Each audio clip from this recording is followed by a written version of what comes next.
Mmuta Di Uto is made possible in part by financial support from viewers like you.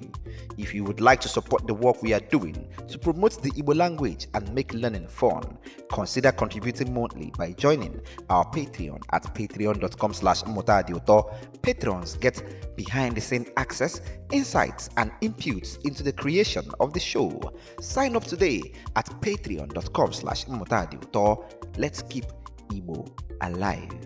Ndewonu Umu Ibe. From the very beginning, Mmuta Di Uto has been powered by you.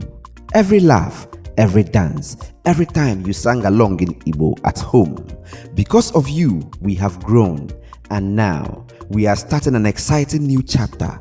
We are launching Agu, a special team of families and supporters who wants to help shape the future of Mmuta Di Uto.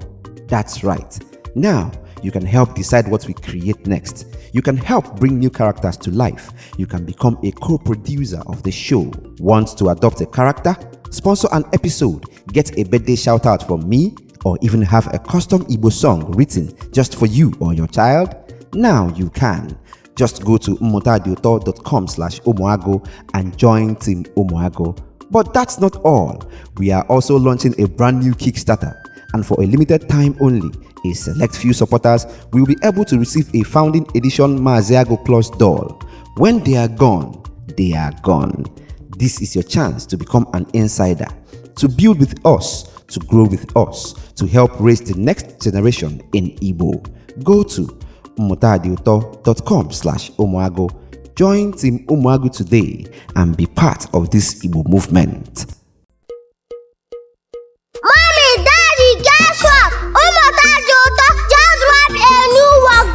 That's right. Whether it's colors, spelling, body parts, or folktales, Mmuta Di Uto's educational workbook help your little ones learn Igbo the fun way. Each workbook is packed with games, activities, and cultural magic straight from our hit videos.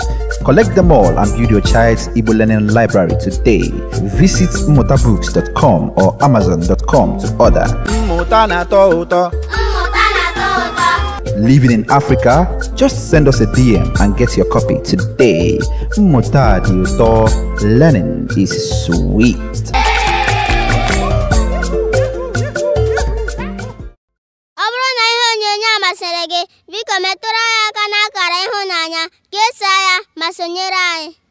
If you love this video, please like, share, and subscribe.